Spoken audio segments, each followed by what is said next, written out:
Hello everyone, welcome to ND nursing coaching. आप सभी का एनडी नर्सिंग कोचिंग में हार्दिक स्वागत है। तो आज की क्लास में हम देखने वाले हैं नर्सिंग मैनेजमेंट के बारे में। ओके, जिसमें आपको बहुत शॉर्ट में आपको बताऊंगा कि ये मैनेजमेंट से हमारे कैसे क्वेश्चन बनते हैं। ओके, स्टार्ट कर देते हैं क्लास को। ओके, तो सबसे पहले हेडिंग लगा लेंगे introduction and definition of management and administration. देखिए, मैनेजमेंट क्या है?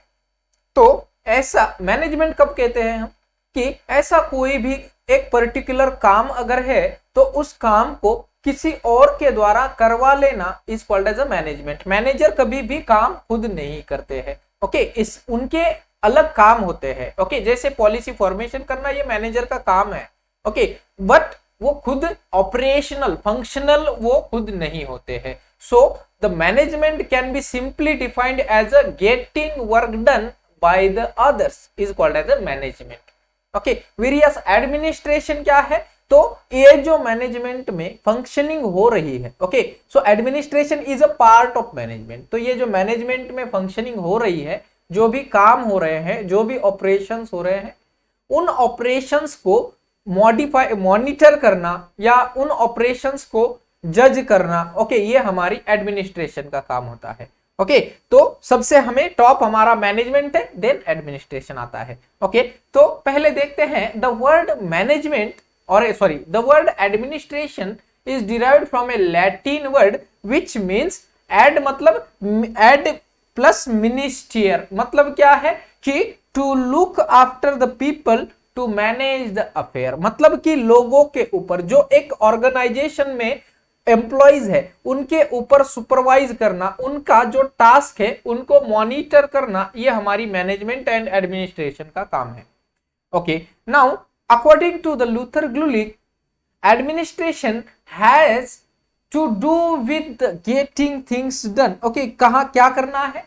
इट मींस हमारा जो काम है उसको करवा के लेना, ना कि खुद करना। हमारा काम जो है वो दूसरों से करवा के लेना with the accomplishment of a definite objective। ये इंपॉर्टेंट वर्ड है, ये इंपॉर्टेंट वर्ड है कि एक पर्टिकुलर, फॉर एग्जांपल एक ऑर्गेनाइजेशन में अगर हम काम कर रहे हैं तो उस और हम काम क्यों कर रहे हैं? क्योंकि सर एक उस ऑर्गेनाइजेशन का एक ऑब्जेक्टिव है। ओके, जैसे मैं जिस ऑर्गेनाइजेशन में काम करता हूं उस ऑर्गेनाइजेशन का ऑब्जेक्टिव है सर्विस बिफोर सेल्फ। तो ये सर्विस बिफोर सेल्फ के लिए मैं काम कर रहा हूं। ओके, काम कर रहा हूं, एक केयर प्रोवाइड कर रहा हूं। Okay, but this service before self, who decide this is decided by the management and administration. Okay, but I am a employ of that organization working for that service before self. Okay, so what they are doing, administration doing the things और getting the things done। okay, तो वो हमसे काम करवाते हैं। Okay, so that is A management. According to M. Calendar, administration means the performance of executive duties of any institution, business or an organization with a common goal। हम कह सकते हैं with a common goal, with a common goal। मतलब कि कोई भी institution, business और organisation के अंदर एक जो सेट वर्क किया है, ओके, एक जो सेट ऑफ वर्क है उसको कंप्लीट करवाना, it means an administration. Okay, according to George, management consist of getting things done through the others. ये बहुत अच्छा है। ओके, कि जॉर्ज कहते हैं कि जो भी मैनेजमेंट क्या है कि दूसरों से अपना काम करवा लेना, ये सिंपली एक मैनेजमेंट है। अब उसको कैसे करना है, ओके, क्या करवाना है, कितना काम करवाना है, कितनी मनी प्रोवाइड करनी है, कैसे करवाना है, this is done by the administration only. Okay, but the functional group कौन है? काम करने वाला कौन है? तो काम करने वाला will be a employ. Okay, now according to James Lund, management is principally the task of planning, plan करना, कि एक टास्क को प्लान करना, कोऑर्डिनेट करना सबके साथ, मोटिवेट करना सबको, and controlling the effect of others towards a specific goal. ये स्पेसिफिक गोल बहुत इंपॉर्टेंट है। क्या है मैनेजमेंट? तो एक टास्क को कंप्लीट करना। फॉर एग्जांपल मान लेते हैं कि आप एक ग्रुप ऑफ पीपल 8-10 फ्रेंड्स मिलकर एक ट्रैकिंग के लिए जाना चाहते हैं। अब ये ट्रैकिंग क्या है? ट्रैकिंग के लिए जाना ये एक हमारा काम है। अब इसमें एक लीडर है जिसने ये डिसाइड किया कि हमें जाना है ट्रैकिंग के लिए 8-10 फ्रेंड को मिलकर। ओके, अब ये लीडर क्या करेगा? सबसे पहले कि ट्रैकिंग की प्लेस डिसाइड कर लेगा कि यहां पे जाना है। उसके बाद कौन कौन जाने वाला है प्लान करने लगेगा, कौन कौन जाने वाला है कि लिस्ट ऑफ मेंबर्स बनाएगा कि इतने मेंबर्स जाने वाले हैं। ओके, अब इन सबके साथ कोऑर्डिनेट करेगा कि हाँ हमें इस डेट को, इस तारीख को हमें ट्रैकिंग के लिए एक किले पर जाना है। ओके, ये हमारा कोऑर्डिनेट हो गया सबके साथ। सबको अगर कोई एक बोलता है इसमें कि नहीं यार मैं थक गया हूं, मैं नहीं आ सकता, या मुझे ये काम है वो काम है, ओके, तो ये क्या करेगा लीडर? ये मोटिवेट करेगा, चल अब थोड़ा सा मजा भी आएगा, हमारा माइंड भी फ्रेश हो जाएगा, तो ये मोटिवेट करेगा ताकि सब लोग साथ में चले। ओके, और कंट्रोल करेगा। क्या कंट्रोल करेगा? तो कंट्रोल करेगा बजट के ऊपर, कंट्रोल करेगा ऑल द सबऑर्डिनेट्स के ऊपर। क्यों, कैसे कंट्रोल करेगा? तो मनी कलेक्ट कर लेंगे, एक साथ मनी कलेक्ट कर लेंगे ताकि हम बस डिसाइड कर सके। ट्रैकिंग के दौरान जो भी हमें फूड लगेगा उस फूड के लिए हम डिसाइड कर सके। तो सारी things controlling, not only the economical, on the activities also, कि एक्टिविटी पर भी कंट्रोल कर ले ताकि कोई मिस हैपनिंग ना हो। Okay, so this is called as an management. Okay, तो ये एक मैनेजमेंट है, सिंपल एग्जांपल है। Okay, now management is an enabling process. Enabling इसका मतलब क्या है कि हम इनेबल करवाते हैं, जो हमारा काम है उसको कंप्लीट करवाते हैं। So management is an enabling process.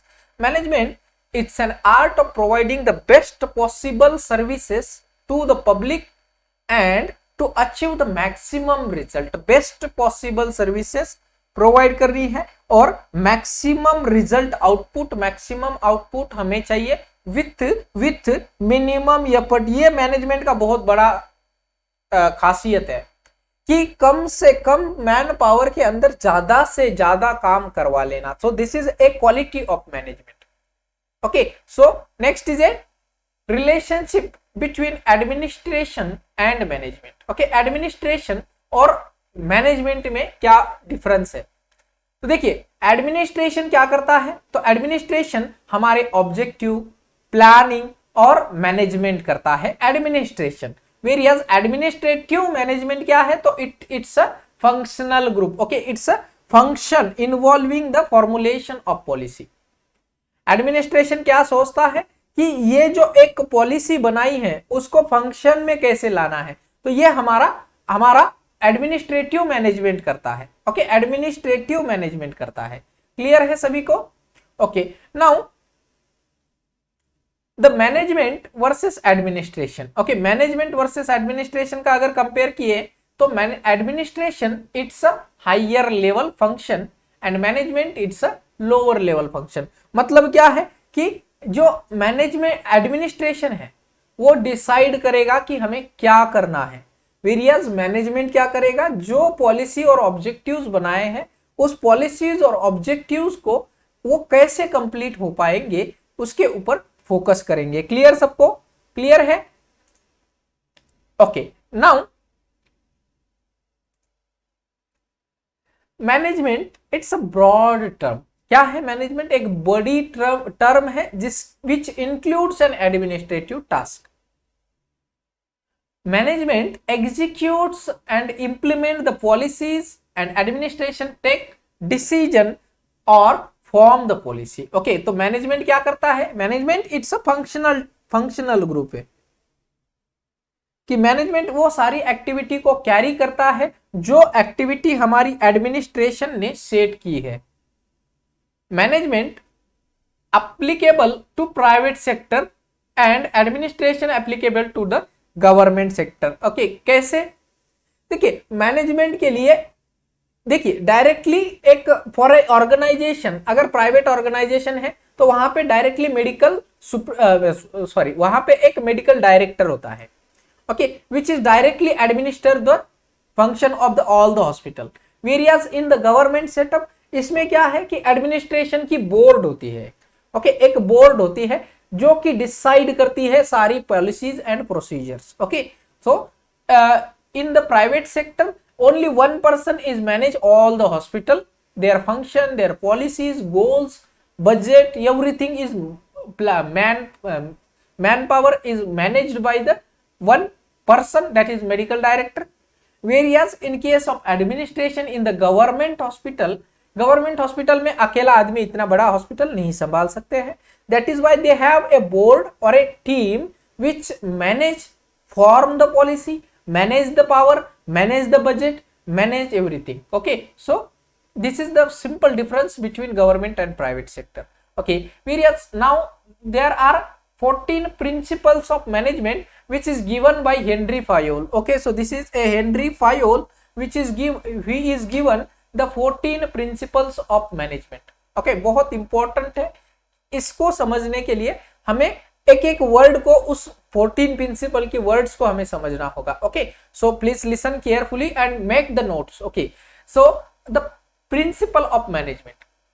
So management, it is the statement of a fundamental truth related to the nursing management field. Okay, तो nursing की management के principle 14 principles which is given by Henry Fayol. Okay, तो कौन से principal है nursing management के? तो पहला है division of work. Okay division of work, division of work मतलब कि एक टास्क जो है, ओके फॉर एग्जांपल हम मानते हैं कि एक हमें पेशेंट को एनजी फीडिंग करवानी है, तो ये एक वर्क है। अब ये वर्क एक पेशेंट के लिए नहीं है, एक कॉम्बिनेशन ऑफ पेशेंट के लिए है। तो हमें क्या करना है, स्टूडेंट नर्सेस को ये वर्क को कंप्लीट करने के लिए डेलीगेशन करना है। ओके डेलीगेशन करना है या डिवीजन करना है कि एक पर्सन एनजी फीडिंग करेगा, एक पर्सन मेडिकेशन एडमिनिस्ट्रेशन करेगा, एक पर्सन वाइटल साइंस लेगा। ओके तो this is called as a delegation of work या division of work. So this is the first principle. Second is an authority and responsibility. Okay authority and responsibility दोनों का क्या difference है? तो authority क्या है? तो authority it's a order, okay right order by A right person. Okay कि एक पर्सन जो कि अथॉरिटी प्रोवाइड करता है या ऑर्डर प्रोवाइड करता है। वेरियस रेस्पॉन्सिबिलिटी क्या है कि उस ऑर्डर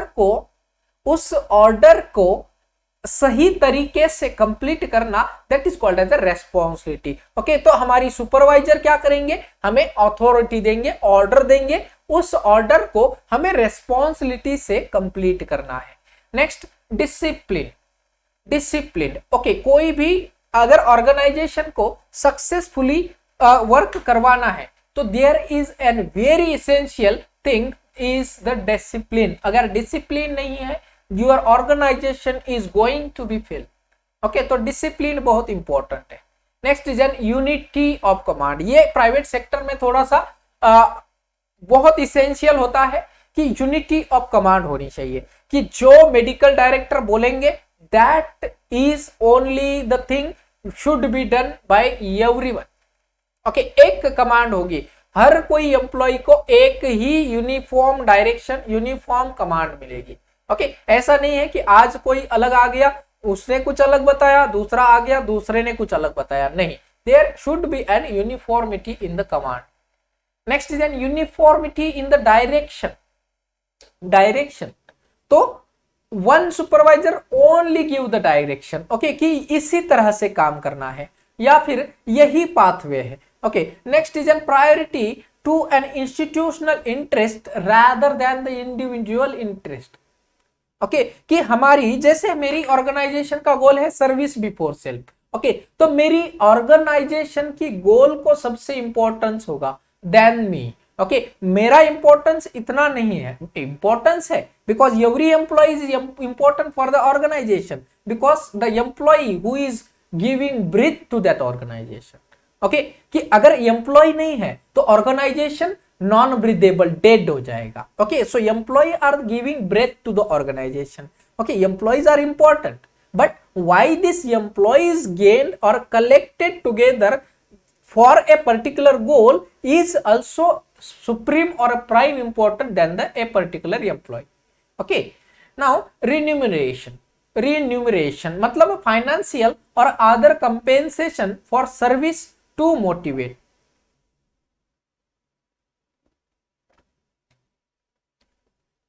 फॉर एग्जाम्पल एक कोई एम्प्लॉय ने बहुत अच्छा सा टास्क किया या एक टास्क को successfully with in a limit of time complete किया, तो अगर उस एम्प्लॉय को सेम टास्क या उससे और बेटर टास्क अगले टाइम से करवाना है तो उसके लिए उनको रिवॉर्ड देना बहुत जरूरी है. Okay, so that is called as an remuneration in case of administration. Next is a centralization मतलब कि one authority, there should be an one authority who is going to take the decision related to a particular topic. Okay, कोई भी ऐसा नहीं है कि आज कोई भी आके एक डिसीजन ले लेगा, नहीं. A particular person, a particular authority should be there to take a decision related to the organization. Next is a scalar chain of command or a hierarchy. Okay, scalar chain is nothing but a hierarchy. Okay, तो एक hierarchy होनी चाहिए. जैसे for example I am a very I can say a first step employee of a nursing grades. तो nursing credere में एक मैं सबसे बेसिक लेवल पर एम्प्लॉय हूं. अगर मुझे कोई ऑर्डर तो नहीं बोल सकते, मुझे अगर कोई एक्शन लेनी है या कंप्लेंट करनी है तो मैं डायरेक्ट जाके मेडिकल सुपरिटेंडेंट से नहीं मिलूंगा. I am supposed to go with a proper channel. Okay, so there is a channel that is called as a hierarchy. तो मैं क्या करूंगा, पहले मेरी इंचार्जेस को बोलूंगा, इंचार्जेस के बाद में हमारी जो इंचार्जेस क्या करेंगे, उनके सुपेरियर को बोलेंगे, उनके सुपेरियर और सुपेरियर को बोलेंगे. Like this is a called as proper channel. Okay, channel or a hierarchy. Okay, it doesn't mean that I am going to complain directly to the medical superintendent. ऐसा नहीं होना चाहिए. Okay, so there should be an hierarchy that is called as scalar chain. Equity होनी चाहिए कि हर किसी को फेयरनेस यूज होना चाहिए, हर किसी का फेयर यूज होना चाहिए. ए प्रॉपर ऑर्डर होनी चाहिए. ऑर्डर जैसे कि अगर मैं ड्यूटी पे ज्वाइन किया तो ड्यूटी पे ज्वाइन करने के बाद मुझे सबसे पहले पंचिंग करना है, पंचिंग करने के बाद ड्यूटी ड्रेस चेंज करनी है, उसके बाद मुझे आते ही इन्वेंट्री करनी है. सो this is the order of A nursing task. Okay, जैसे हमने ड्यूटी ज्वाइन कर लिया तो हमारा ये ऑर्डर है. इसी तरह से ऐसा नहीं है कि पहले ओवर ले ले, बाद में पंचिंग कर ले, उसके बाद ड्रेस चेंज कर ले, नहीं. तो दिस इज ए ऑर्डर. इसी ऑर्डर से अगर काम करेंगे तो इससे क्या हो सकता है, तो इससे हमारी एरर्स कम होंगे. अगर मैं पहले ही इन्वेंट्री चेक करने लगूंगा तो क्या होगा कि मेरा ध्यान पूरा इन्वेंट्री पर नहीं होगा, या I am not fully prepared for that inventory. Okay, next is N stability of A tenure. Okay, एक पर्टिकुलर स्टाफ का कितने दिन तक काम है, कितने घंटे का काम है, that is also should be predefined. Okay, predefined होना चाहिए, stability होनी चाहिए. There should be an initiative मतलब कि ऐसा नहीं है कि अगर एक एम्प्लॉय के अंदर कुछ एक अलग खासियत है, एक एम्प्लॉय एक पर्टिकुलर एरिया में ट्रेंड है, तो उस ट्रेनिंग का, उस एम्प्लॉय की ट्रेनिंग का हमारी ऑर्गेनाइजेशन को क्या फायदा हो सकता है, that is called as initiative. उस एम्प्लॉय से वह तरह का काम करवा के लेना, that is initiative. Next is the spirit de corps. Okay, इसके बारे में एग्जाम में क्वेश्चन पूछा गया था कि यूनियन इज द स्ट्रेंथ. इसका ये स्पिरिट डी कॉर्प का मीनिंग पूछा था, तो union is the strength. Spirit de Corp मतलब कि एक यूनियन, क्योंकि देखिए एक बहुत बड़ा ऑर्गेनाइजेशन है. फॉर एग्जाम्पल एक 500 बेडेड हॉस्पिटल है, उस हॉस्पिटल को रन करने के लिए ओनली वन मेडिकल डायरेक्टर अगर है, okay, only one medical director is the employ of that complete organization, hospital चलेगा नहीं, क्योंकि मेडिकल डायरेक्टर सारी चीजें एक साथ में नहीं कर सकता. ओके, सो मेडिकल डायरेक्टर क्या करेगा, only gives you the policy, goals and things.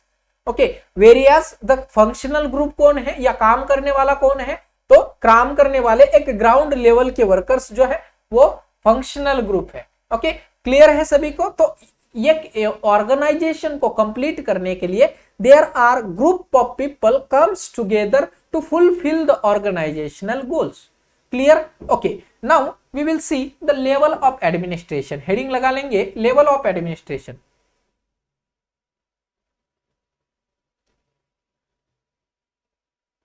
So administration has a 3 levels. Okay, so top level, middle level and first level of administration. Top level में कौन आते हैं, टॉप लेवल में हमारे जैसे कि नर्सिंग के अंदर CNO, okay, that is chief of nursing services, okay, या chief nursing officers, okay, not nursing officer, that is nursing superintendent. Okay, next is a medical superintendent, nursing superintendent are comes under the top level of management. middle level में कौन आते हैं, तो secretary, okay, head of the department जैसे HOD हो गए, okay, ward sister grade 1, okay, not only ward sister grade 1, that is called as an in charge sister, okay, head nurse of the department, okay, so that comes under the middle level of management. अब ये बहुत थोड़ा सा complicated है इनके लिए task करना। Y? Because lower level की जो कंप्लेंट्स है वो भी हमारे मिडिल लेवल में आती है, ऊपर से जो भी प्रेशर आता है काम का वो भी मिडिल लेवल पर आता है। तो middle level is something between the connection और a gap between the lower level and the higher level, और ग्रास रूट लेवल के से हमारा टॉप लेवल तक जो कनेक्शन है वो है हमारे मिडिल लेवल ऑफ मैनेजमेंट, जिसमें हमारी हॉस्पिटल की secretary, head of the HOD आते हैं, सिस्टर ग्रेड 1 आते हैं, ओके, और head of the department nursing section से। ओके, तो ये सारे हमारी मिडिल लेवल ऑफ मैनेजमेंट में आते हैं। नाउ द फर्स्ट मैनेजमेंट और a operating management, okay, first level of management, important question बन सकता है। Operating management is called as, तो it is a first level of management, okay, और we can say a supervisory management और first level of management. So it includes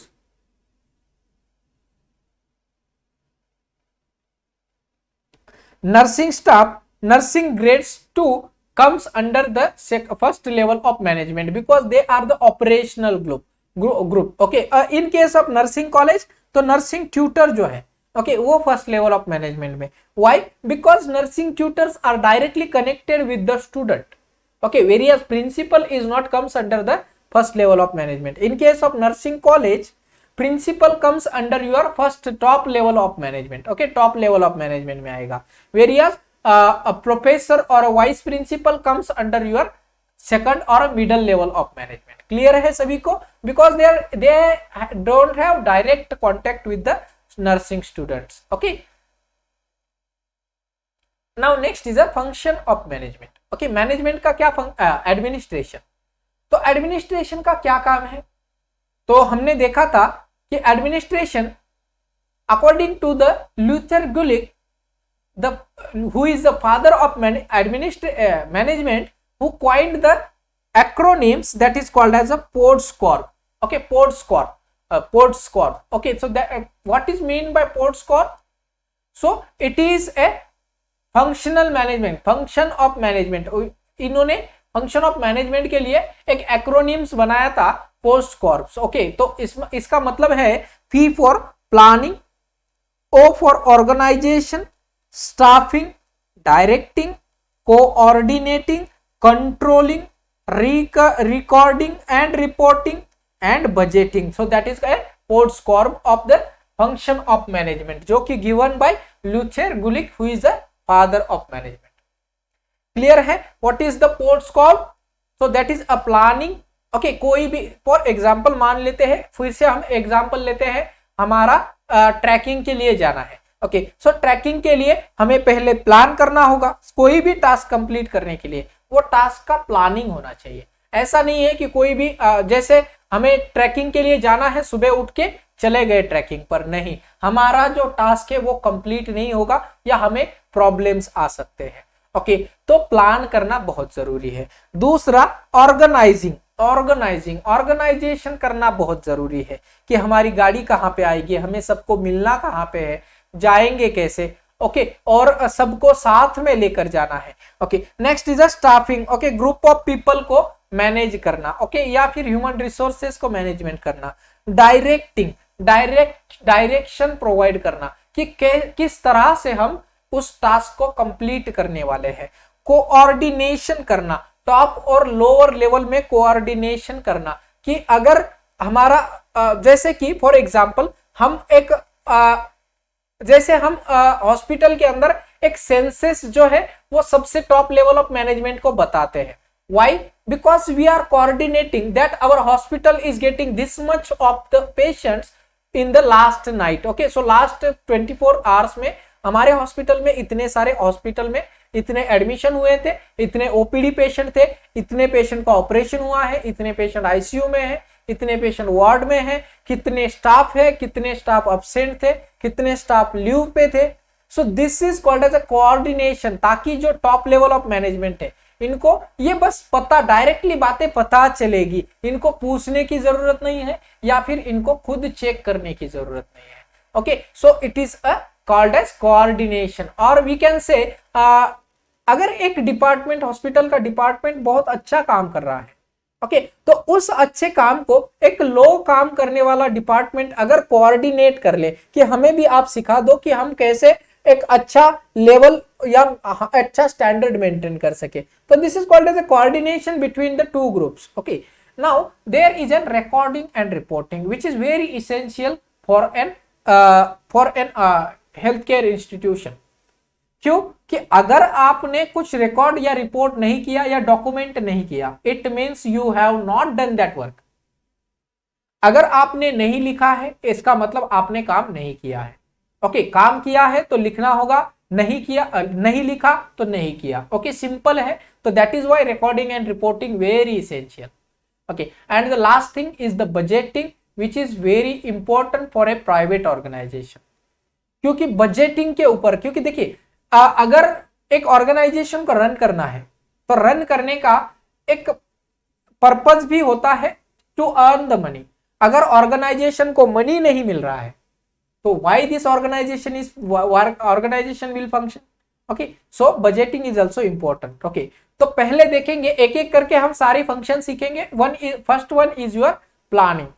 so planning is a prime most challenging and a vital function of the administration। important point है, the first task है, first function of administration है, which is very prime most challenging और vital function है।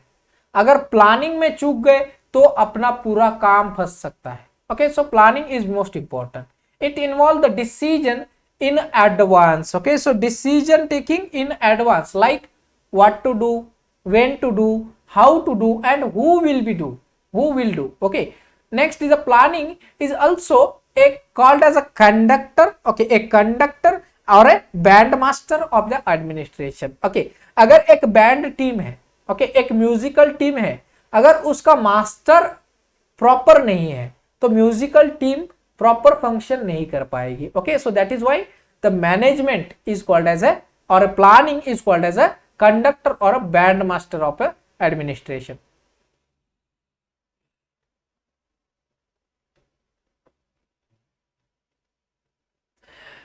It is the function of nursing management to plan a certain activity for the nurses। next, steps in planning। okay, so planning की steps क्या है? तो सबसे पहले investigation and analysis of the resources and environment। कि हमें for example, same example लेते हैं, हमें ट्रैकिंग के लिए जाना है तो हम क्या करेंगे कि पहले जाना कहाँ है, वहां पे ट्रैकिंग अवेलेबल है इस टाइम पे, नहीं है। ओके, वहां पे जाने के लिए क्या क्या रिसोर्सेस चाहिए, कैसा एनवायरमेंट होगा। Okay, so this is a first step. Forecasting the future needs. Okay, हमें दोनों चीजें देखना होगा कि वहां पे जाएंगे तो अच्छी चीजें क्या हो सकती है और प्रॉब्लम्स क्या क्या आ सकते हैं। okay, so this is a forecasting of future needs। developing a philosophy, okay, that is a creation of a vision or a mission statement. Okay एक हॉस्पिटल को अभी हमें स्टार्ट करना है, तो कोई भी ऑर्गेनाइजेशन का एक विजन और मिशन स्टेटमेंट होना चाहिए, ताकि उस विजन और मिशन स्टेटमेंट को फुलफिल करने के लिए as employ, as a single person, we can work for that. Okay next, vision and mission statement are the return statement. क्या है ये? एक return statement of the purpose of that organization. क्या उस ऑर्गेनाइजेशन को perform, why this organization is established. कोई भी ऐसा नहीं है कि मुझे अगर एक ऑर्गेनाइजेशन को स्टार्ट करना है तो बस मैंने स्टार्ट कर दिया, नहीं. Why? Because there should be and mission and the vision of that organization. अगर आपके पास विजन मिशन नहीं है तो आपका जो ऑर्गेनाइजेशन है it is like coma patient. Okay it is like a coma patient, क्योंकि आपके पास गोल ही नहीं है, कुछ गोल ही नहीं है कि आपको करना क्या है. Okay so vision and mission statement is very essential for an every organization. Mission statement, it's a formal short written statement of a purpose of that organization. Now setting of an objective, priority and strategies, formulating the broad policies of the organization, directing, staffing, coordinating and controlling the activities, formulation of the plan, formulating specific guidelines for execution of the or the implementation of the plan and evaluation after implementation. Next is the decision making. So decision making is also important in case of private organization. So who will make the decision? Okay, for example, अगर एक हम कह सकते हैं एक hospital के अंदर अगर हमें नया कोई इक्विपमेंट परचेस करना है, तो who will take that decision कि yes we need this instrument or we need this device. So there should be something or someone who take that decision, yes we need that, and how to purchase that should be known by that particular person. Now organizing. Okay, अभी हमने planning देखा कि एक task complete करने के लिए हम plan कर रहे थे. Now we will see the organization, okay, which is a second function of the management. So in case of organization it means a developing system. Okay, एक develop करना, एक organize कर देना. Okay, so it involve identification or and grouping of the activities. Okay, एक activity को group कर देंगे and divide कर देंगे among the various individuals.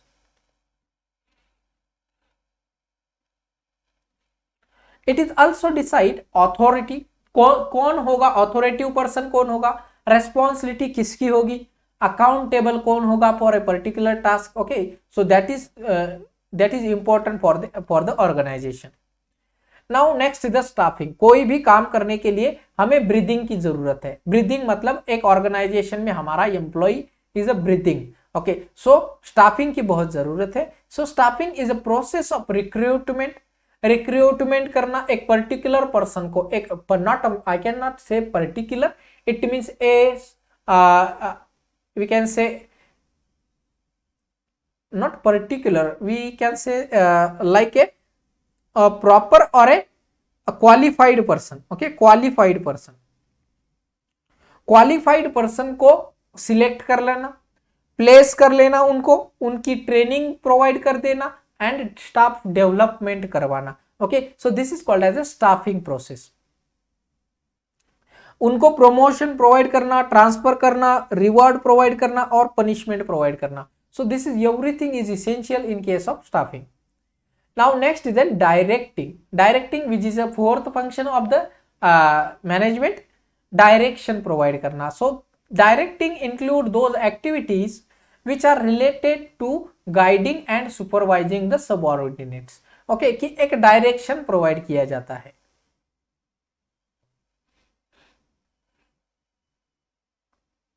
Fifth one is a coordination. Okay, coordination is the fifth function.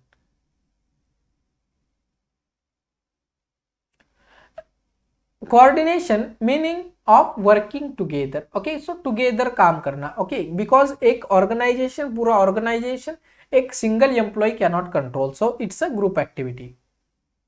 Next is a controlling. Control किसके ऊपर? So control on the activities, control on the finance, control on the employees. Okay, so everything should be in control. So correcting the performance of the activities of the staff as per expected performance, कि जो हमने goal set किए हैं उन गोल को complete करने के लिए कुछ एक्टिविटी को कंट्रोल भी करना है. Next is the type of control. तो control is basically a preliminary control. Preliminary control जैसे एक टास्क होने से, ओके, जैसे फॉर एग्जांपल अगर हम रॉन्ग मेडिकेशन एडमिनिस्ट्रेशन कर रहे थे but before preparation of that medication हमने फिर से एक बार मेडिकेशन का जो एक्सपायरी चेक कर लिया. ओके, तो इससे हमें पता चल गया मेडिकेशन एक्सपायर्ड है बट हमने एडमिनिस्टर नहीं किया था अभी तक. सो इट्स अ प्रीलिमिनरी कंट्रोल, हमने कंट्रोल कर लिया. नेक्स्ट आता है कॉन्करेंट कंट्रोल और control while doing the work. Okay, तो अब जस्ट हम मेडिकेशन एडमिनिस्ट्रेशन कर रहे थे बट हमने तुरंत आइडेंटिफाई कर लिया कि हमने मेडिकेशन गलत उठा लिया था. ओके, तो this is a doing work. Okay, जब काम कर रहे थे तब हमने उस मिस्टेक को आइडेंटिफाई किया. सो that is a concurrent control. Next is N post action control. Okay, हमने मेडिकेशन एक गलत एडमिनिस्टर कर दिया बट उस मेडिकेशन का कोई अगर साइड इफेक्ट होता है तो उस साइड इफेक्ट को मैनेज कर लेना, that is called as a post action control. मतलब करने के बाद, हमारा टास्क होने के बाद भी एक पेशेंट को साइड इफेक्ट हुआ था, उस साइड इफेक्ट को हमने मैनेज कर लिया. सो that is a post action control. Next is recording and reporting. अगर आपने ऊपर के 6 काम कर लिए बट रिकॉर्ड और रिपोर्ट नहीं किया तो आपने वो काम नहीं किया, यही माना जाता है मैनेजमेंट के अंदर. ओके, सो रिकॉर्डिंग क्या है? तो recording is nothing but A documentation of the fact. जो चीज आपने किया है उसको डॉक्यूमेंट करना, that is recording. Various reporting क्या है? Reporting it's a making a record. Okay, so record को बोलता कराना. ओके, रिकॉर्ड को बोलता करना, दैट इज रिपोर्टिंग. कि उस जो आपने रिकॉर्ड किया है उसको रिपोर्ट भी करना है, रिपोर्ट भी करना है. That is why we said as a recording and reporting.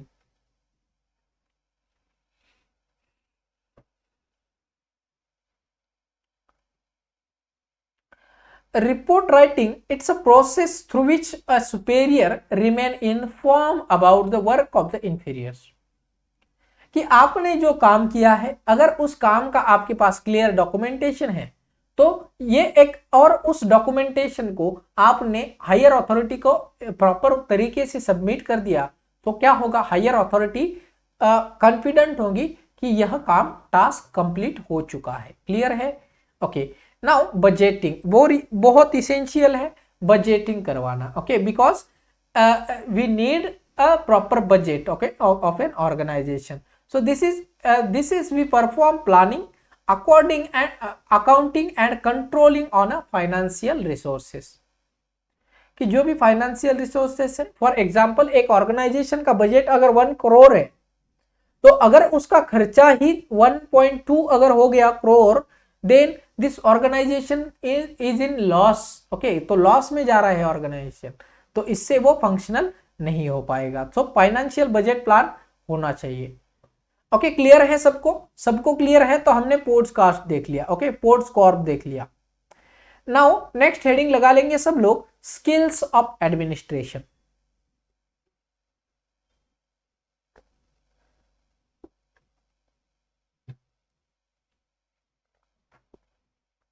Skills क्या है कि ये एडमिनिस्ट्रेशन में ऐसी क्या खूबी है? तो there are 3 types of skills which are essential for a good administration and the management. कौन से? One is the intellectual skill. Intellectual skill जिससे जैसे कि थिंकिंग. ओके, एक क्रिटिकल थिंकिंग होनी चाहिए, क्रिटिकल और analytical thinking. Next is conceptual skill होनी चाहिए. Okay, to ability to formulate the concept. Okay, या हम कह सकते हैं ए प्रॉब्लम सॉल्विंग. ओके, और डिसीजन मेकिंग स्किल भी होनी चाहिए. Okay, so it's a intellectual मतलब आप थिंकिंग क्रिटिकल होनी चाहिए, कंसेप्चुअल होनी चाहिए और डिसीजन मेकिंग और प्लानिंग की आपकी एबिलिटी होनी चाहिए। क्लियर है?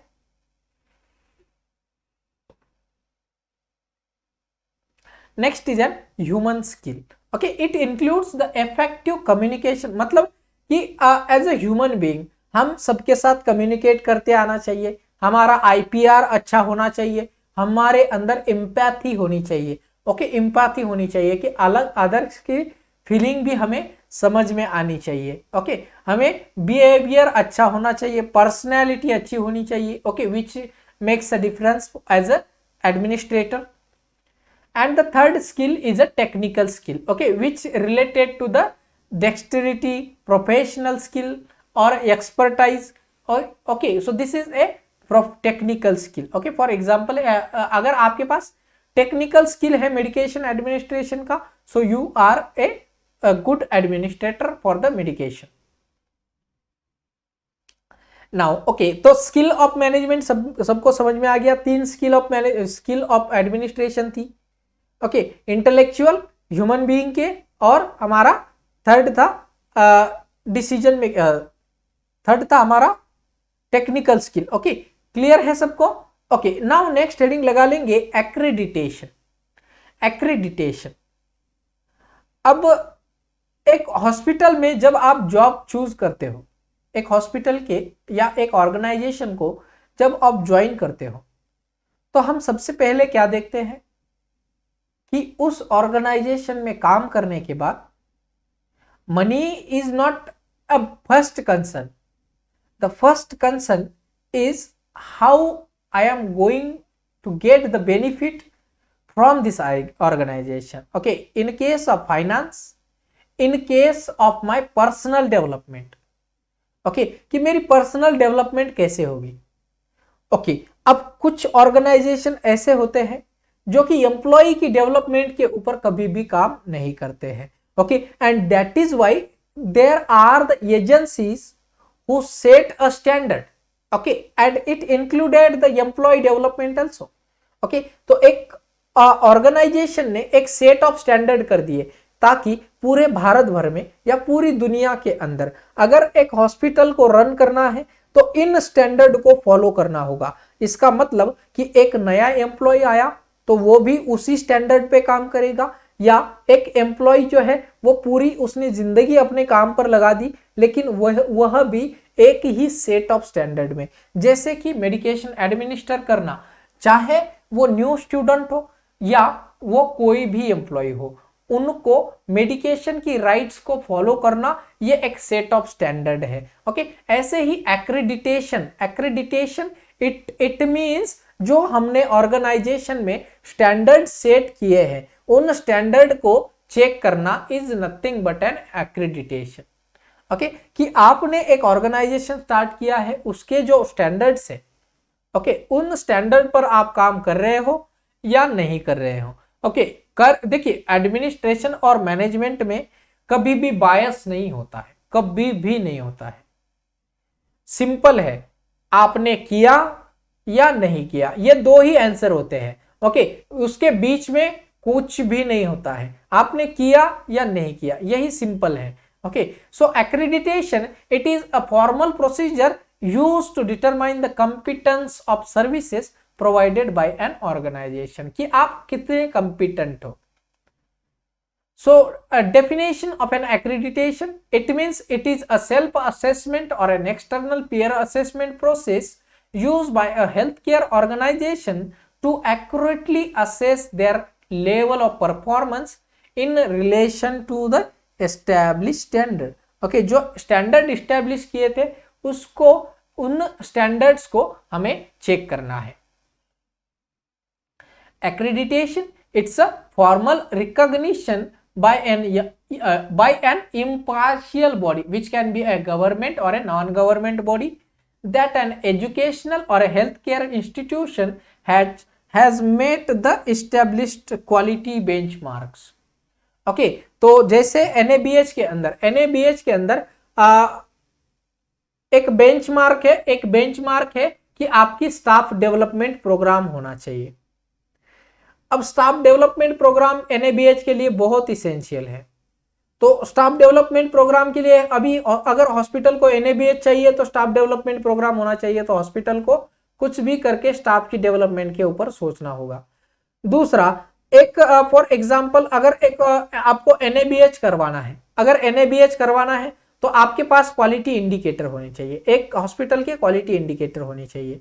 जैसे कि एक हॉस्पिटल में जो सर्जिकल साइट इंफेक्शन का जो बेंचमार्क है वो 2 कर दिया है, मतलब कि अगर हमने 1000 सर्जरी कर दी तो उसमें से 2 अगर सर्जिकल साइट इंफेक्शन आते हैं which is an acceptable benchmark, but अगर 2 से 3 हो गए then it is not acceptable, non compliance है। तो एक सेट ऑफ स्टैंडर्ड पे आप काम कर रहे हो या नहीं कर रहे हो, that is the only accreditation. ये चेक करना एक कंपनी का काम है या एक हम कह सकते हैं ऑर्गेनाइजेशन का काम है। It is accreditation is a indicator of a professional achievement and A quality of care. AIIMS of accreditation, तो एम्स क्या है?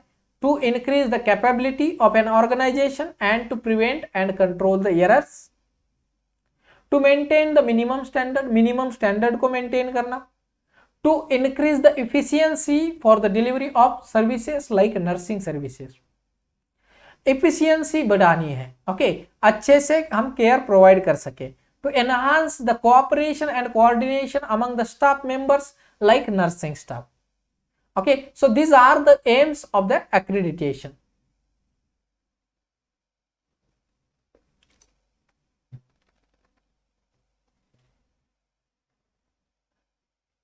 Now next is an accrediting agency. Okay, तो हमारी इंडिया के अंदर बेसिकली हेल्थ केयर सेटिंग और educational institutional setting की बात की जाए तो 2 एक्रेडिटेटिंग एजेंसी बहुत इंपॉर्टेंट है। One is your UGC and another one is NABH for the hospital और अदर हेल्थ केयर इंस्टीट्यूशंस।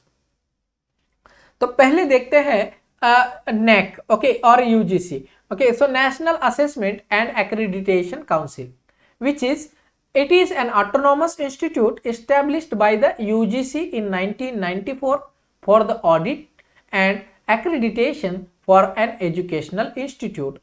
अगर आप कोई भी कॉलेज में एडमिशन करना चाहते हो तो ये सबसे पहले देखना है कि यह कॉलेज या जो भी टीचिंग इंस्टीट्यूट है वो यूजीसी अप्रूव्ड है या नहीं है।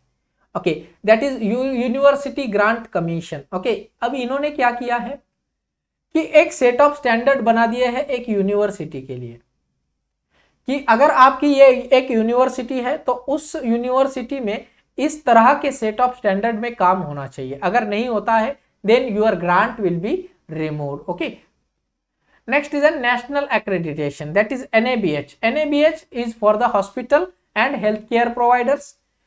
It was set up with the cooperation of Ministry of Health and Family Welfare by Government of India. It is established to operate the accreditation program for the healthcare organization like hospital, lab or etc. Okay, तो दो accrediting agency हमने देख ली। Okay, now the next we will see the nursing audits। Heading लगा लेंगे nursing audits। Auditing का मतलब क्या है? ऑडिटर किसको कहते हैं? ऑडिटर किसको कहते हैं कि जो हमारी काम को टैली करे या जो हम काम कर रहे हैं उन प्रोसेसेस को चेक करना। Okay, that is called as an auditing is nothing, it is not a fault finding, it's a fact finding. Okay, what is auditing? It is not a fault finding. What is I am saying? It is not a fault finding. It's a fact finding कि क्या हो रहा है, actual में क्या हो रहा है वो हमें चेक करना, that is a auditing. Now there is a nursing audit. Okay, so nursing के भी audit होते हैं। Okay, so the general definition of an audit, it's an evaluation of a person, of a organization, system, process, enterprise, project or a product, okay, that involves a cost. Okay, cost or I can say a manpower. Okay, ऐसी कोई भी चीज जिसमें man power और cost involve है, उस चीज को हमें इवेल्युएशन करना, that is called as an auditing. So in case of medical care facilities, audit it's an official examination of the record of all the aspect of the patient care to assess the quality of the performance. Okay, अब हमें कैसे पता चलेगा कि patient care हमने अच्छा किया है? कैसे पता चलेगा एक हॉस्पिटल के अंदर हमने पेशेंट केयर अच्छा किया है? तो अगर एक हॉस्पिटल के अंदर एडमिशन रेट कम है, कि अभी एक पेशेंट ओपीडी में आया था, 2 दिन के बाद फिर से आया, इसका मतलब हमने उसका ट्रीटमेंट ठीक से नहीं किया था, तो वो फिर से आया. रीएडमिशन रेट कम होना चाहिए. पेशेंट का सेटिस्फैक्शन लेवल जो है वो ज्यादा होना चाहिए. नेक्स्ट और क्या हो सकता है? क्वालिटी परफॉर्मेंस हमारी केयर का. और हो सकता है पेशेंट का जो सर्जिकल साइट इन्फेक्शन नहीं है, पेशेंट को बेड सोर नहीं हुआ है, हॉस्पिटल जो बेड रिटर्न पेशेंट था उनमें बेड सोर नहीं हुआ है. ओके, तो this is a quality performance. Okay, जो डिटेक्ट करता है कि हमने अच्छा केयर प्रोवाइड किया है. Okay, the purpose of an audit is to compare and evaluate the quality of care, okay, provided with the accepted standard. Okay, कि आपने एक एक्सेप्टेड स्टैंडर्ड में केयर प्रोवाइड किया या नहीं किया. It is also use to assess the compliance of an established policy and plan and procedure. Nursing audit refers to assessment of a quality of clinical nursing, कि आपने care कैसे provide किया है. Nursing audit is an examination of the patient record to determine the quality of the nursing care, compare with the accepted standards and the criteria. Okay, not only the patient record, here can be a patient interview also. ऐसा कुछ कभी कभी ऐसा भी हो सकता है कि हमने बस रिकॉर्ड कर लिया, बट इंप्लीमेंट किया या नहीं ये भी तो चेक करना होगा. So how that can be check? That can be check by patient interview. Patient को भी पूछेंगे, सुबह आपको इंजेक्शन मिला तो मिला, नहीं मिला तो आपने ओनली रिकॉर्ड किया है, ये पेशेंट को नहीं दिया है. Okay, so patient interview is also important. Now what are the types of audits? So audit can be a retrospective मतलब कि पहले जो किया था, पेशेंट का जो प्रीवियस हिस्ट्री है उसको देखना. नेक्स्ट इज अ प्रोस्पेक्टिव और ए कॉन्करेंट ऑडिट, मतलब कि ड्यूरिंग पेशेंट केयर, ओके, और ड्यूरिंग हॉस्पिटल केयर हमने पेशेंट का ऑडिट किया, दैट इज अ प्रोस्पेक्टिव और a concurrent audit. Next is an internal and external audit. Internal audit जो कि हमारे इंटरनल ऑडिटर हॉस्पिटल के खुद एम्प्लॉय करते हैं, खुद का assessment. Next is an external auditor जो कि बाहर से, ऑर्गेनाइजेशन की बाहर से आते हैं और हॉस्पिटल को एक सेट ऑफ स्टैंडर्ड में इवेल्युएट करते हैं. Okay, so that is a external audit.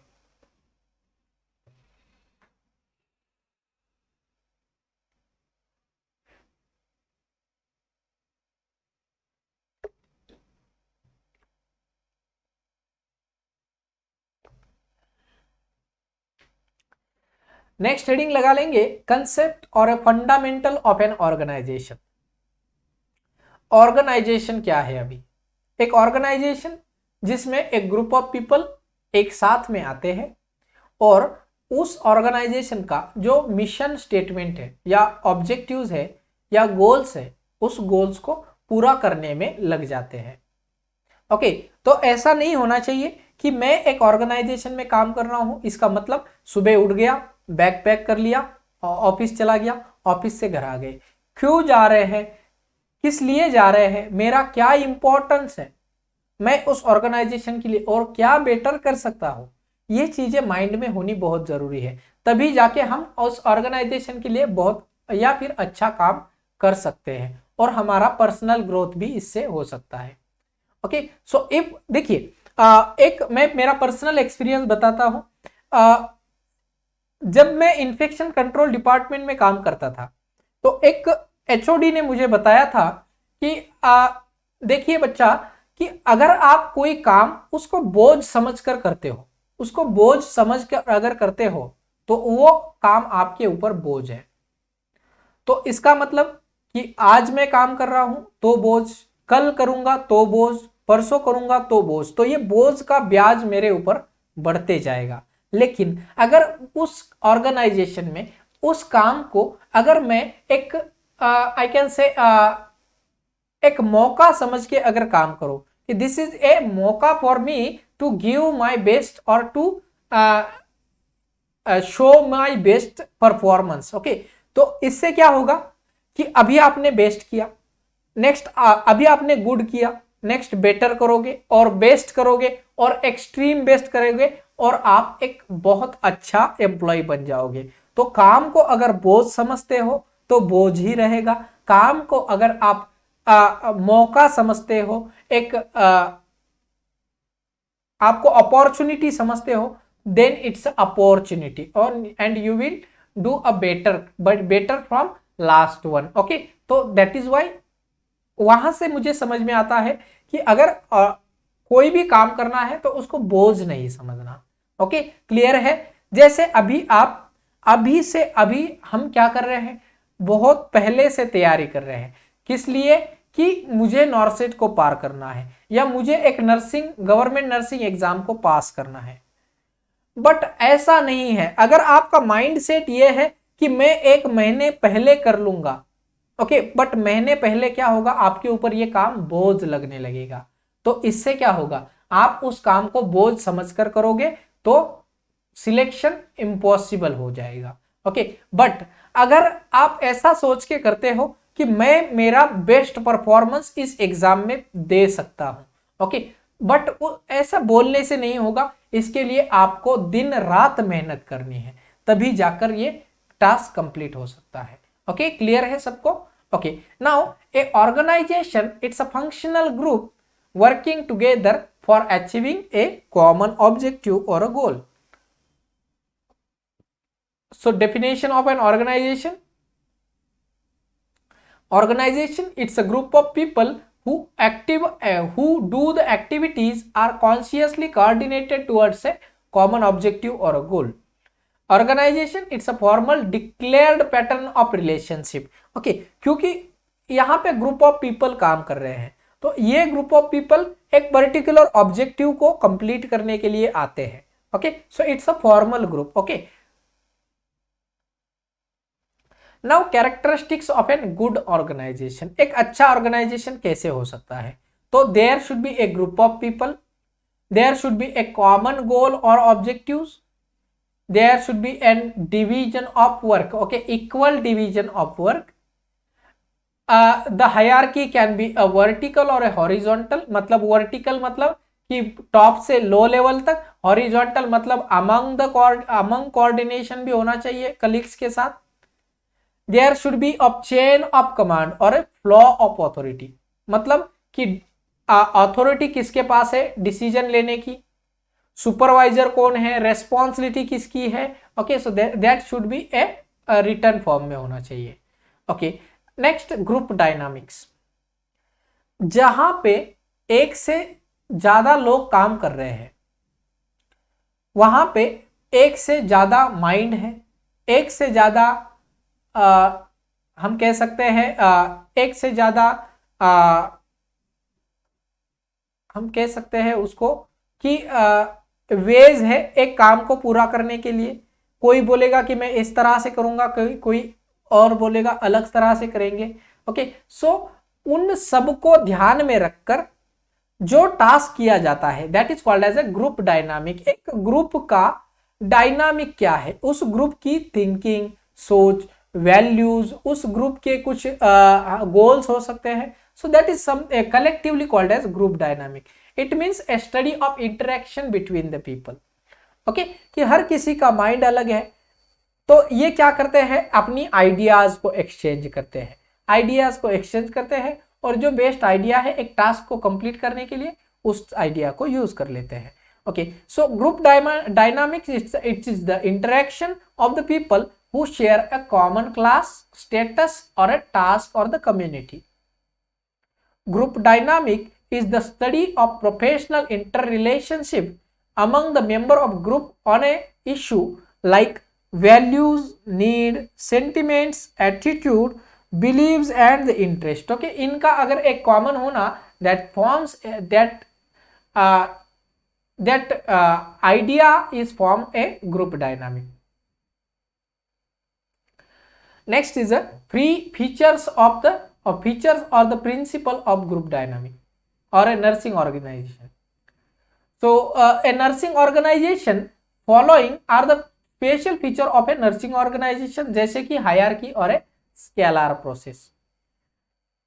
Nursing college के अंदर पहले प्रिंसिपल होंगे, उनके बाद असिस्टेंट प्रोफेसर होंगे या असिस्टेंट प्रिंसिपल या वाइस प्रिंसिपल होंगे, उसके बाद ट्यूटर्स होंगे. ओके, तो ऐसे हमारी हायरार्की होती है. ओके, हायरार्की मीन्स ऑर्डरिंग और a classification of anything in ascending और a descending manner. In an organization, hierarchy or a scalar process means the superior subordinate relationship at a various level of institution from the top to the bottom level of the employee. Unity of command होनी चाहिए, एक command होनी चाहिए. So one employee of an institution should get only a single command, so it can reduce the conflict. Third one is the span of control. Okay, so span of control or a span of supervision, it means the number of subordinates or officers or superior can effectively supervise. तो एक general formula दिया था LF उर्विक ने कि एक supervisor होना चाहिए almost of 5 to 6 subordinates पर.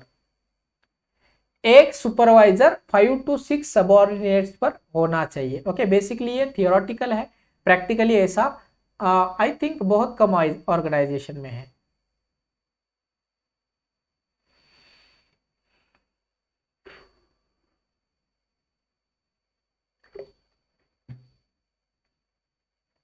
Next is delegation of authority और रेस्पॉन्सिबिलिटी, कि एक काम करने का डिसीजन प्रोवाइड करना, that is called as an authority. Whereas delegation means उस काम करने की रेस्पॉन्सिबिलिटी प्रोवाइड करना या उस काम करने को डिवाइड कर देना, that is called as an delegation, दूसरे को शेयर करना. और delegation of authority means authorization of a person to make certain decision, that is called as a delegation of authority, which is very important question, exam में पूछा जा सकता है. Next is the centralization versus decentralization. अब centralization decentralization क्या है? कुछ नहीं है, बहुत सिंपल है. सेंट्रलाइजेशन का मतलब कि फॉर एग्जांपल मुझे एक कॉलेज ऑफ नर्सिंग के अंदर एक बोर्ड को लगाना है, व्हाइट बोर्ड को लगाना है. अब इसमें मुझे क्या करना होगा? एज अ ट्यूटर मुझे क्या करना होगा? मुझे हायर लेवल पे बताना होगा और डिसीजन लेना का प्लानिंग या उसको खरीदना या नहीं खरीदना, ये this is based on the principal's decision. So what is this? This is a centralize plan. Okay, centralize plan कि आप ओनली सजेशन प्रोवाइड कर सकते हो, decision making is on the principal. Whereas decentralization, जैसे मुझे लगा कि मुझे बोर्ड खरीदना है एक ऑर्गेनाइजेशन में मेरी क्लास के लिए, मैंने क्या खरीद लिया? बोर्ड खरीद लिया और बिल अकाउंटेंट को दे दिया. अब इससे क्या है कि डिसीजन मैंने ही लिया, सजेशन भी मैंने ही किया और पावर भी मेरे ही हाथ में थी एक बोर्ड खरीदने की. ओके, मुझे बस बिल सबमिट करना था. So that is a decentralization. Okay, now next is an organization chart. एक देखिए कोई भी एक ऑर्गेनाइजेशन है उसमें चार्ट होना, या ऑर्गेनोग्राम कहते हैं इसको. ओके, क्या कहते हैं? Organogram.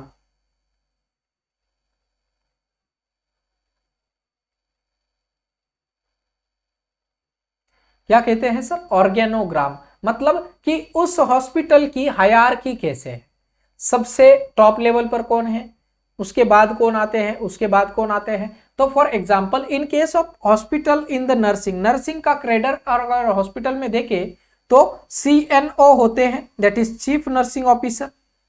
Next is N nursing superintendent, that is nursing NS. Next is N DNS.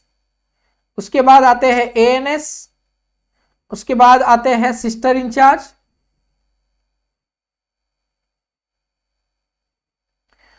Next आते हैं staff nurse, okay, nursing officer, और आते हैं student nursing officer, okay, student nursing officer. Clear? तो this is a hierarchy in a hospital.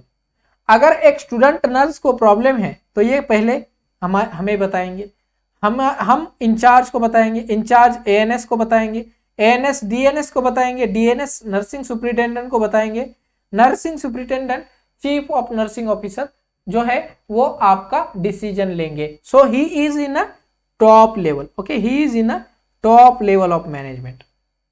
Okay, next these people are comes under the middle level, and the basic level पर कौन है? जो कि direct contact में आते हैं, direct contact में आते हैं, that is staff nurses and student nurses comes the first level of management. Clear है सभी को? Okay, now we will see about the supervision क्या है। ओके, सो हेडिंग लगा लेंगे सुपरविजन।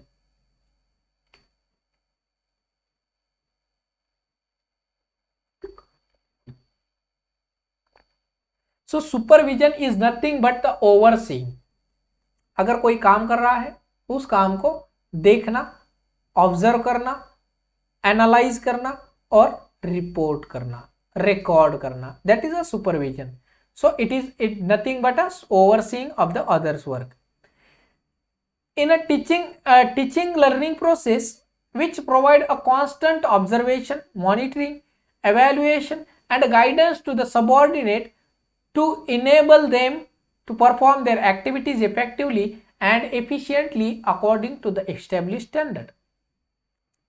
अगर मुझे कोई सुपरवाइज करने वाला नहीं है, ओके, अगर मुझे कोई सुपरवाइज करने वाला नहीं है तो मैं उस टास्क को अच्छी तरीके से नहीं कर सकता हूं। एक थोड़ा सा काम के लिए बर्डन होना बहुत जरूरी है। अगर आप देखिए, इतना भी बर्डन नहीं लेना है, बट थोड़ा बहुत बर्डन अगर है तो उस काम को करने में थोड़ा सा हमें एक हम कह सकते हैं रेस्पॉन्सिबिलिटी आ जाती है। Okay, now aims and objectives of supervision क्या है, क्यों सुपरविजन करना है? To provide a high quality health care, to help in the staff development. ऐसा नहीं है कि अगर एक स्टाफ गलत काम कर रहा है तो उसको पनिश कर दो सीधा ही, ऐसा नहीं।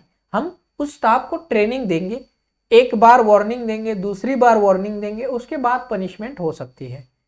Next, the purpose of supervision is not simply the fault finding, it's a fact finding.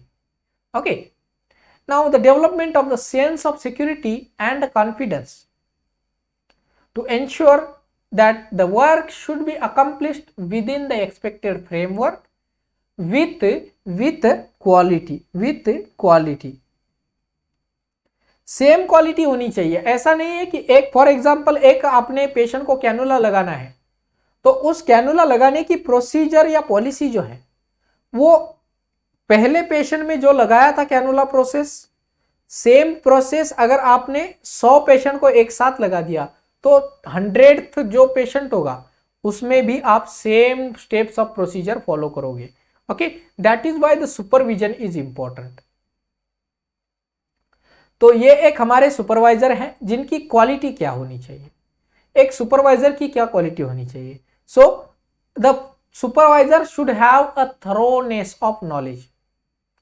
ऐसा नहीं है कि मैं एक पेशेंट को एक स्टाफ का कैनुला का प्रोसीजर सुपरवाइज कर रहा हूं और कैनुला कैसे लगाते हैं अगर मुझे ही नहीं पता है तो how I can supervise them.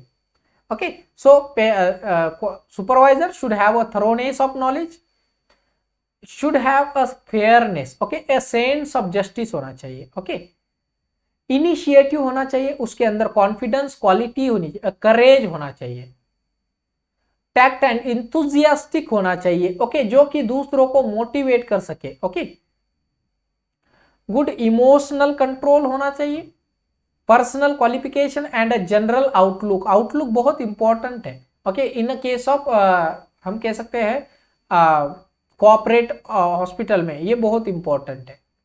Okay, तो आपका ड्रेस सेंस भी यहाँ पे मैटर करता है।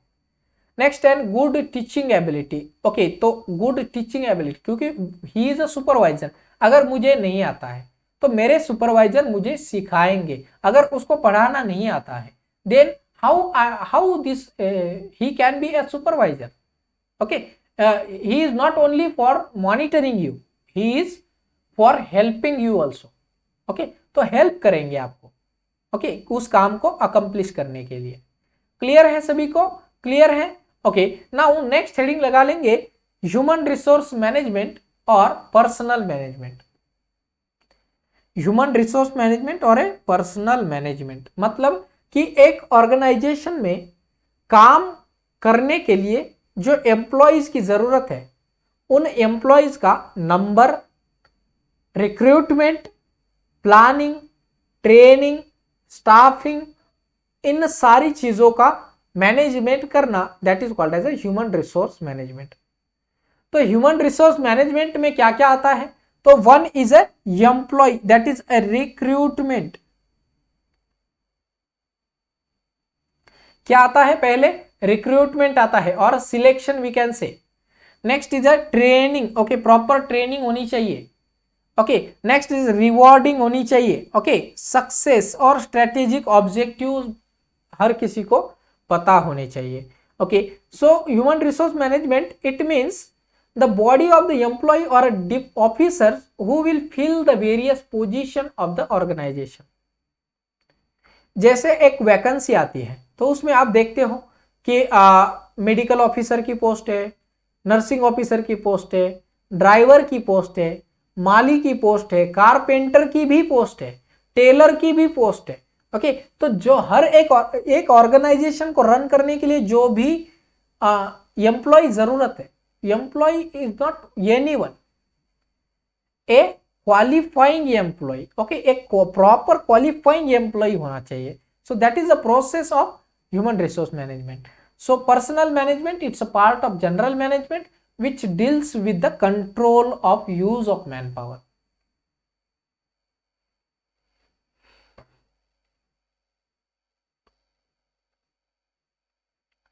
Now the human resource management, it's an art of selecting a new employee and making use of old one in such a manner that the maximum quality and the quantity of the output should become। Quality और quantity का output आना चाहिए। Okay, अगर एक बहुत पुराना employ हो गया है तो उनको हम क्या करेंगे? प्रमोट कर देंगे, उनकी जगह पे नया एक क्वालिफाइड एम्प्लॉय ऐड कर देंगे। ओके, तो हमें क्या होगा कि एक क्वालिटी और क्वांटिटी आउटपुट मिलेगा। मीनिंग ऑफ स्टाफिंग, स्टाफिंग का मतलब क्या है? तो it is concern to the recruitment, selection, development and compensation of subordination. Staffing is the personal activity that bring the people to an organization to fulfill the mission of its mission of the organization.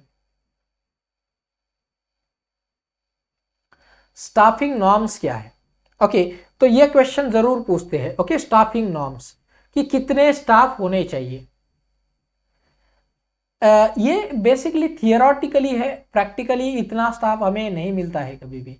Okay, so in case of ICU there should be an 1:1 ratio, एक bed पर एक nurse होनी चाहिए।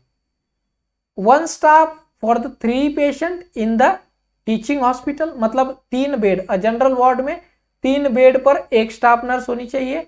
In the teaching hospital, non teaching hospital में 5 bed पर एक staff nurse, ward की बात है। Okay, 1 sister in charge for the 25 beds in the ward and 1 in charge in the ICU in every shift. In case of psychiatric ward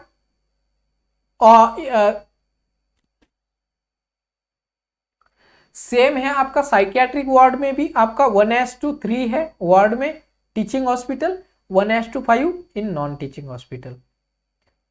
staffing norm as per the expert committee. Okay, ये staffing norm जो है hospital के लिए, ये Bajaj committee ने दिया था 1987 में। ओके, और नर्सिंग के लिए बेसिकली पर्टिकुलरली INC ने प्रोवाइड किया था। So in the word 1:3 for the 24 hours. एक बेड पर 3 स्टाफ चाहिए, कैसे? मॉर्निंग, इवनिंग और नाइट शिफ्ट के लिए, मतलब एक बेड पर एक स्टाफ। आईसीयू में 1:1 होनी चाहिए, 25% रिजर्व होने चाहिए लीव के लिए। अगर किसी ने कैजुअल लीव ले लिया, ओके, या अचानक से किसी ने मेडिकल लीव ले लिया, तो ऐसा नहीं होना चाहिए कि हमने 1:1 रखा था और वहां का स्टाफ अब्सेंट हो गया तो उस पर्टिकुलर बेड के लिए कोई स्टाफ नहीं है, ऐसा नहीं होना चाहिए। 25% लीव रिजर्व होनी चाहिए। रिक्रूटमेंट क्या है? What is recruitment? तो it is a process of attracting the talent. एक टैलेंटेड पर्सन का सिलेक्शन करना, दैट इज अ रिक्रूटमेंट। तो it is a process of discover और a searching of source of man power और employ to meet the requirement of a staffing schedule. जो भी हमने गोल बनाया था या क्वालिफिकेशन बनाया था, उस क्वालिफिकेशन को मीट करने वाला पर्टिकुलर स्टैंडर्ड या पर्टिकुलर एम्प्लॉय हमें सिलेक्ट करना है। Next, selection, it's a process of choosing the best among the all. The process of selection of the right type of candidates and offering them a right job. Next is the job analysis. It means it is also known as a job review or a job classification. It's a formal and a detailed explanation of the job. आपकी job का detailed explanation है. It provides the information about the job, its characteristics, qualification that desire for a job holder. Next is N job description. Job description क्या होता है कि आपने एक particular, for example nursing officer, so nursing officer का job description आपने वहां पे एक रिटन और स्टैंडर्ड फॉर्मेट दिया जाता है कि आपको ये चीजें करनी होगी, ये आपका काम होगा, ये आपकी रेस्पॉन्सिबिलिटी होगी। ओके, तो ये चीज आपकी जॉब डिस्क्रिप्शन में मिलती है। तो it is a return summary, it is a return summary of a most important feature of a job like job description. इसमें क्या होता है?